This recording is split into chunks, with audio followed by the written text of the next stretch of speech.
আজকের খুতবার উদ্দেশ্য হচ্ছে আপনাদের সাথে সূরা হাদীদের একটি আয়াত শেয়ার করা। কিন্তু এই আয়াত থেকে কিছু শিক্ষা বলার আগে আমি প্রাসঙ্গিক কিছু কথা বলতে চাই। সূরা হাদীদের মাঝখানে আল্লাহ বিচার দিবসের একটি চিত্র তুলে ধরেছেন। বিচার দিবস এমন একটা বিষয় যা নিয়ে আল্লাহ কোরআনে বহু জায়গায় আলোচনা করেছেন। সাধারণত তিনি যখন এই সম্পর্কে বলেন, তিনি বিশ্বাসীদের সম্পর্কে বলেন যারা জান্নাতের দিকে ধাবমান, এবং তিনি অবিশ্বাসীদের সম্পর্কে বলেন যারা জাহান্নামের দিকে অগ্রসর হচ্ছে। কিন্তু আলোচ্য অংশে একটি ব্যতিক্রমী চিত্র তুলে ধরা হয়েছে। এখানে আল্লাহ বিশ্বাসী এবং অবিশ্বাসীদের তুলনা করার পরিবর্তে তিনি বিশ্বাসী এবং মুনাফিকদের তুলনা করেছেন। আল্লাহ যেন আমাদেরকে তাদের অন্তর্ভুক্ত না করেন। আল্লাহ বিশ্বাসীদের বিপরীতে অবিশ্বাসীদের তুলনা করার পরিবর্তে বিশ্বাসীদের বিপরীতে এমন লোকদের তুলনা করেছেন যারা মনে করত যে তাদের ঈমান রয়েছে, অথবা ভান করত যে তারা মুসলিম, অথবা তাদের ঈমান রয়েছে, কিন্তু বিচার দিবসে আল্লাহর কাছে এই ঈমানের কোনো মূল্য থাকবে না। এরাই হলো মুনাফিক। আল্লাহ যেন আমাদেরকে তাদের অন্তর্ভুক্ত না করেন। সূরা হাদীদের এই আলোচ্য অংশটি আমাদের জানা খুবই জরুরি, কারণ এই অংশটি আমাদের জানায় যে বিচার দিবসে কিভাবে এই দলের অন্তর্ভুক্ত হওয়া থেকে রক্ষা পাওয়া যায়। সংক্ষেপে বলতে গেলে কিয়ামতের দিন বিশ্বাসীরা যখন দাঁড়াবে, রাসূল সাল্লাল্লাহু আলাইহি সাল্লাম তাদের দেখতে পাবেন। ইয়াওমা তারা, তিনি দেখতে পাবেন মানে রাসূল সাল্লাল্লাহু আলাইহি সাল্লাম দেখতে পাবেন আল মুমিনিনা ওয়াল মুমিনাত, বিশ্বাসী নারী এবং পুরুষদেরকে। ইয়াসআ নূরুহুম বাইনা আইদিহিম ওয়া বিআইমানিহিম, তাদের সম্মুখভাগে এবং ডান পাশে তাদের নূর ছোটাছুটি করবে। এর মানে হলো ঈমানদার পুরুষ এবং ঈমানদার নারীদের হৃদয় থেকে এবং ডান হাত থেকে জ্যোতি বিচ্ছুরিত হবে। এই আলোটি কেন জরুরি? কারণ আল্লাহর প্রতি আপনার আমার ঈমান যদি অকৃত্রিম হয় এবং বিশ্বাস দৃঢ় হয়, কিয়ামতের দিন এই বিশ্বাস জ্যোতিতে রূপান্তরিত হয়ে দীপ্তি ছড়াবে। আর এই বিশ্বাস দুনিয়াতে আমার কর্মকে প্রভাবিত করেছে। আমার হাতের সেই কাজগুলোই কিয়ামতের দিন আলোতে রূপান্তরিত হবে। সেদিন আমাদের কাছে দুটো আলো থাকবে। শেষ বিচারের দিনটি হবে নিকষ কালো একটি দিন। আধারে ঢাকা বিস্তীর্ণ পথ পাড়ি দিয়ে আমাদেরকে জান্নাতে পৌঁছাতে হবে, এবং সুদীর্ঘ পথ পাড়ি দিতে সবার আলো প্রয়োজন হবে। কিছু কিছু ব্যক্তির আলো হবে অনেক প্রখর। রাসূলুল্লাহ সাল্লাল্লাহু আলাইহি সাল্লাম বলছেন তাদের আলো এত লম্বা হবে যে সেই আলো এক শহর থেকে আরেক শহর পর্যন্ত বিস্তৃত হবে। আবার কারো কারো আলো হবে অত্যন্ত অনুজ্জ্বল। সেই টিমটিমে আলোতে নিজের পা কোথায় ফেলছে কোনো মতে সেটুকুই শুধু দেখা যাবে। তাহলে মানুষ বিভিন্ন মাত্রায় আলো নিয়ে যখন জেগে উঠবে এবং জান্নাতের পথে যাত্রা শুরু করবে, তখন আল্লাহ তাআলার পক্ষ থেকে অভিনন্দন জানানো হবে, কারণ অন্তত তাদের নিজস্ব কিছু আলো রয়েছে। আর অনেকের তো কোনো আলোই নেই, তাই তাদের জান্নাতে যাওয়ার কোনো সুযোগ নেই। আল্লাহ বলবেন, বুশরাকুমুল ইয়াউম জান্নাতুন তাজরি মিন তাহতিহাল আনহার, আল্লাহ বলবেন আজ তোমাদের জন্য সুসংবাদ জান্নাতের, যার তলদেশ দিয়ে নদী প্রবাহিত। তোমাদের সামনেই এটা আছে, হাঁটতে থাকো, চলতে থাকো। পরবর্তী আয়াতে আল্লাহ অন্য একদল লোকের কথা বলেন যারা জেগে ওঠার পর গভীর বিস্ময় আবিষ্কার করবে পথ চলার জন্য তাদের নিজস্ব কোনো আলো নেই। চারপাশ গভীর অন্ধকার, বহু দূরে তারা দেখবে কিছু আলো। আপনারা দৃশ্যটা কল্পনা করতে পারেন, চারপাশ গভীর অন্ধকারচ্ছন্ন আর বহু দূর থেকে তারা দেখবে কিছু মানুষ আলো নিয়ে এগিয়ে যাচ্ছে। তারা হয়তো মানুষ দেখতে পাবে না, শুধু আলোর বিচ্ছুরণ দেখা যায়। তখন তারা ভাববে আমাদেরকে দ্রুত তাদের কাছে পৌঁছতে হবে, কারণ আলোটা ধীরে ধীরে হারিয়ে যাচ্ছে। তো সেই মুনাফিকরা কিয়ামতের দিন এইরকম একটি তমসাচ্ছন্ন পরিস্থিতিতে জেগে উঠবে, আর তারা বিশ্বাসীদের আলো দেখে তাদের ধরার চেষ্টা করবে, কারণ তাদের নিজস্ব কোনো আলো থাকবে না।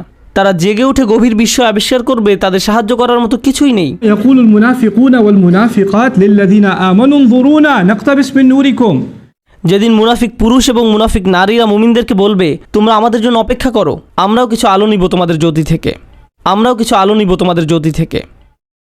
ইকতিবাস শব্দ দ্বারা বোঝায় যেমন আগের দিন আপনার হাতে মশাল থাকতো আর অন্যজনের আগুন থেকে নিজের মশাল জ্বালিয়ে নিতেন, সেরকম। তাই তারা ভাবলো আমরা তোমাদের থেকে কিছুটা আলো ধার নেব, তোমাদেরটা নিয়ে যাব না, একটু থামো, আমাদেরকে সাহায্য করো।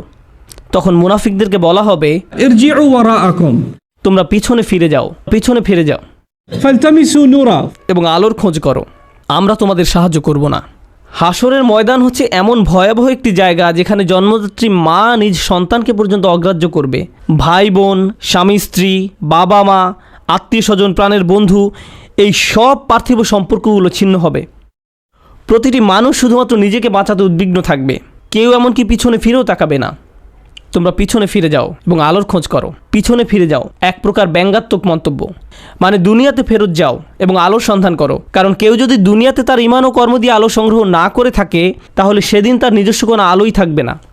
ফালতামিসু নূরা, আলো সংগ্রহ করার একমাত্র জায়গা হলো এই দুনিয়া। তারপরে মুনাফিকরা মুসলমানদেরকে ধরার চেষ্টা করবে। এভাবে যখন তারা বিশ্বাসীদের নিকটবর্তী হবে, ফাদুরিবা বাইনাহুম বিসুরিন লাহু বাব, ঠিক এমন একটি মুহূর্তে দুই দলের মাঝে একটি বৃহৎ প্রকাণ্ড দেয়াল নেমে আসবে, যার একটি দরজা থাকবে। এই দরজা সম্পর্কে আমরা অন্য সময় আলোচনা করব। আল্লাহ বলেন অতঃপর উভয় দলের মাঝখানে খাড়া করা হবে একটা প্রাচীর, ফলে এখন তারা ধরার চেষ্টা করলেও পারবে না। দেয়ালটি খাড়া হওয়ার পর আল্লাহ বলেন দেয়ালের অন্য পাশে যে 5টা মুনাফিকরা দেখতে পাবে না সেখানে থাকবে আল্লাহর করুণা, দয়া এবং মমতা, আর অপর দিকে থাকবে কঠোর শাস্তি এবং অন্ধকার। কঠোর শাস্তি এবং অন্ধকার। তাহলে এখন শুধু অন্ধকারই নয়, রয়েছে বিশাল এক দেয়াল, ফলে তাদের পালানোর আর কোনো জায়গা নেই। আর পেছনে দেখতে পাবে শাস্তি তাদেরকে আচ্ছন্ন করার জন্য এগিয়ে আসছে। তখন এই মুনাফিকরা, আল্লাহ আমাদের তাদের অন্তর্ভুক্ত না করুন, মুনাফিকরা মরিয়া হয়ে বলবে, ألم نكن معكم আমরা কি তোমাদের সাথে ছিলাম না? লক্ষ্য করুন, মুনাফিকরা অপর পাশে থাকা মুমিনদেরকে ডাকছে। স্পষ্টতই দরজা এই পাশ থেকে খোলা যায় না। আরে দরজাটা খোলো না, আমরা তো তোমাদের সাথেই থাকতাম। এভাবে মরিয়া হয়ে ডাকা হবে। সামনে অগ্রসর হওয়ার পূর্বে এটা বোঝা গুরুত্বপূর্ণ। এই কারণেই আমি আজকের খুতবার জন্য এই আয়াতটি পছন্দ করেছি। এই বাক্যটার কারণে, আলাম নাকুম মাকুম, আমরা কি তোমাদের সাথে ছিলাম না?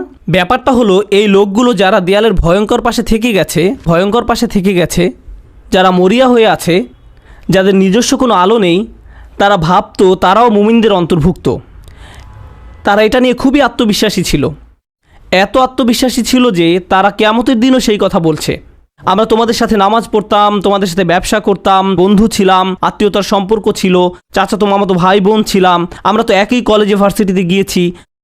কেন আজ আমরা বিচ্ছিন্ন? কেন এই সম্পর্ক ছেদ ঘটছে আজকে? এখন অপর পাশে অবস্থিত মুমিনরা নিজেদেরকে নিরাপদ মনে করছে। দেয়াল স্থাপিত হওয়ার কারণে এই পাশের মুনাফিকরা চরম আতঙ্কগ্রস্ত হয়ে পড়ল। অন্যদিকে অপর পাশে অবস্থিত মুমিনরা নিজেদেরকে অনেক বেশি নিরাপদ মনে করছে। তাদের আর কোনো তাড়াহুড়ার প্রয়োজন নেই, কারণ এখন সম্পূর্ণ নিরাপদ। এখন তারা সময় নিয়ে মুনাফিকদের উত্তর দিচ্ছে, এই কারণে তোমরা আজ আমাদের সাথে নেই। জান্নাতি লোকেরা সর্বপ্রথম তাদেরকে বলেছিল, পেছনে ফিরে গিয়ে আলোর তালাশ করো, فالتمسوا نورا পেছনে ফিরে গিয়ে আলোর তালাশ করো। স্পষ্টতই তোমাদের আলো নেই। আবার মুনাফিকরা সম্পূর্ণ হতবাক, আমাদেরও তো তোমাদের মতো আলো পাওয়ার কথা ছিল। এখন জান্নাতি মানুষরা মুনাফিকদের ব্যাপারে বর্ণনা করবে, এই লোকগুলোর তো আলো ছিল, তাদের বিশ্বাস ছিল, এই লোকগুলোর তো আলো ছিল, কিভাবে তারা এটা হারালো? কিভাবে তারা কিয়ামতের দিন সম্পূর্ণ দেউলিয়া হয়ে পড়ল? এই আয়াতটি বিশেষভাবে নিগুড় একটি আয়াত। এই আয়াতে বর্ণিত হয়েছে কিভাবে একজন মুমিন ক্রমে ক্রমে ঈমান হারায়, কিভাবে একজন মানুষ ঈমানের মতো মহামূল্যবান জিনিস পাওয়ার পরেও পরিশেষে তা হারিয়ে ফেলে। রাতারাতি কোনো ব্যক্তির ঈমান ধ্বংস হয়ে যায় না। একদিন সকালে ঘুম থেকে উঠে কোনো ঈমানদার ব্যক্তি মুনাফিক হয়ে যায় না। এটা একটা পর্যায়ক্রমিক প্রক্রিয়া। এই প্রক্রিয়াটি এই নিরন্তর বাণীতে প্রকাশিত হয়েছে, বালা, অবশ্যই তোমরা আমাদের সাথে ছিলে, ওয়ালাকিন্নাকুম ফাতানতুম আনফুসাকুম। আমি প্রথমে সহজ অনুবাদ বলছি, পরে ব্যাখ্যা করব। ওয়ালাকিন্নাকুম ফাতানতুম আনফুসাকুম। 1 নম্বর, তোমরা নিজেরাই নিজেদের বিপদগ্রস্ত করেছ। আরবিতে ফাতানা শব্দটির অর্থ হচ্ছে কোনো কিছুতে পরীক্ষাতে ফেলা। স্বর্ণ গলিয়ে তার খাদ ফেলে দিয়ে ধীরে ধীরে বিশুদ্ধ করার প্রক্রিয়াটিকেও ফাতানা বলা হয়। স্বর্ণ নিখাত করার প্রক্রিয়াটি কিন্তু সহজ নয়, বরং এটি একটি যন্ত্রণাদায়ক দহন প্রক্রিয়া। ফাতানতুম আনফুসাকুম এর অনেকগুলো ব্যাখ্যা আছে, তবে আজকের খুতবার জন্য একটা বিষয়কে হাইলাইট করব। তুমি নিজেকে বারংবার জেনে বুঝে এমন পরিস্থিতিতে ফেলেছ যেখানে তোমার ঈমান পদে পদে কঠিন পরীক্ষার সম্মুখীন হবে। এখানে জিনিসটা বোঝার চেষ্টা করুন, ঈমানের জন্য ক্ষতিকর হবে জেনেও আপনি বারবার নিজেকে এমন পরিবেশের সম্মুখীন করেছেন এবং নিজেকে বুঝিয়েছেন আমি এটা সামলে নিতে পারবো। আপনি নিজেকে এমন সব বন্ধু আত্মীয় স্বজন দিয়ে পরিবেষ্টিত করে রেখেছেন যারা খারাপ কাজ করে, খারাপ কথা বলে, অশ্লীল জিনিস দেখে, কিন্তু আপনি নিজেকে বুঝিয়েছেন আমি তাদের মতো না। আপনি বারবার ওই সব পরিবেশে যেতেন। আপনি এমন সব আড্ডায়, জায়গায়, পরিস্থিতিতে দিনের পর দিন, মাসের পর মাস, বছরের পর বছর মিশেছেন। আপনি নিজেকে প্রবোধ দিয়েছেন এইসব আমার উপরে কোনো প্রভাব ফেলবে না, সবাইকে প্রভাবিত করলেও আমাকে করবে না। এমনিতেই তারা ঈমান হারা হয়ে যায়নি। ঈমান ধ্বংসের প্রথম ধাপটি হচ্ছে অসৎসঙ্গ। তারা নিজেদেরকে সন্দেহজনক পরিস্থিতিতে ফেলে রাখত, আর তারা ভাবতো এতে তাদের উপর কোনো প্রভাবই ফেলবে না। আমি একটি হালকা উদাহরণ দিব, আশা করি পয়েন্টটা আপনারা বুঝতে পারবেন।